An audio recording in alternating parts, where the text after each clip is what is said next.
Hi hello नमस्कार, कसे आहात सर्वजण. मी सीमा तुमच्या सर्वांचे माझ्या नवीन एका व्हिडिओमध्ये पुन्हा एकदा स्वागत करत आहे. तर कसे आहात सर्वजण. आप सगळे मस्त आणि मजेत असाल. सर्वांना प्रथम श्री स्वामी समर्थ.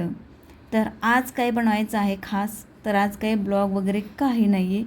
तर आज म्हणलं साधी सिंपल अशी आपल्याला शेवग्याची भाजी बनवायची आहे. चला म्हणलं आपल्या मैत्रिणींसोबत आपण शेअर करूया की मी शेवग्याची भाजी कशी बनवते, जेणेकरून शेवग्याच्या भाजीला टेस्ट कशी येते छान हे मी बघते.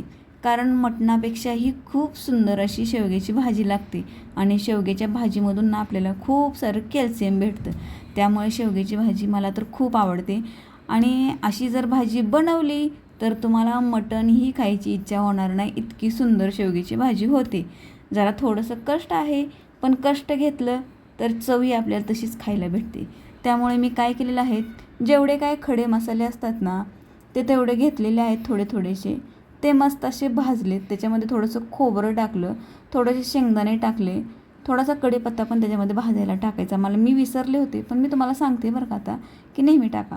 कारण कढीपत्ता जर असं आपल्या वाटणामध्ये टाकला तर भाजीची टेस्ट एकदम मस्त येते बरं का.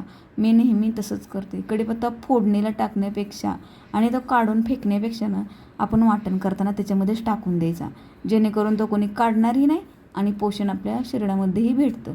मुलं काय करतात, कढीपत्ता साईडला काढतात, मिस्टर पण काढतात. मी कधी काढत नाही बरं का. पोहेमधला उपीटामधला मी डायरेक्ट खाऊन टाकते. तर मग मी काय करते, ते काढून टाकतात. त्यामुळे मी काय ठरवले की आपण जे वाटण बनवतो ना त्याच्यामध्येच कढीपत्ता पाहिजे तेवढा टाका.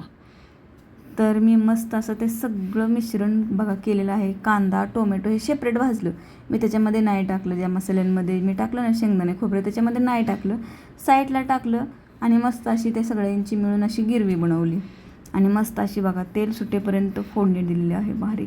अशी जर फोडणी टाकली ना तर भाजीला एकदम चव छान येते. कारण सगळा जो मसाला आहे ना तो चांगला परतला जातो आणि त्याला चांगलं असं तेल सुटलं जातं. माझ्याकडे आज कोथिंबीर नव्हती बरं का, त्यामुळे मी काही कोथिंबीर टाकलेलीच नाही आहे. कारण कोथिंबीर आणायची मी विसरले होते आणि रोजच्या रोज माझी डेलीला भाजीला कोथिंबीर असतेच, पण आज नाही, जाऊ द्या. तरी पण बिना कोथिंबीरीची सुद्धा भाजी एवढी मस्त झाली होती ना, सगळ्यांना खूप आवडली. शेवग्याची शेंग पलीकडच्या गॅसवरती थोडीशी मी शिजवून घेतली, कारण की लगेच शिजली जाते. जरा थोडीशी मोठी होती त्यामुळे, आणि आणताना मी जरा थोडीशी जाड आणली होती, कारण त्याच्यामध्ये खूप छान असा गाभा वगैरे असतो, त्यामुळे बारीक नाही आणली. तर मस्त अशी त्याला फोडणी टाकली. जरा 5-10 मिनटं तेल सुटेपर्यंत जरा झाकून ठेवलं. मस्त असं तेल सुटलेलं आहे आणि मस्त रबरबीत अशी शेवग्याची भाजी तयार झालेली आहे. ही भाजी तुम्हीही बनवून बघा, कशी वाटते कमेंट बॉक्समध्ये नक्की सांगा आणि नवीन असाल तर सबस्क्राईब करा.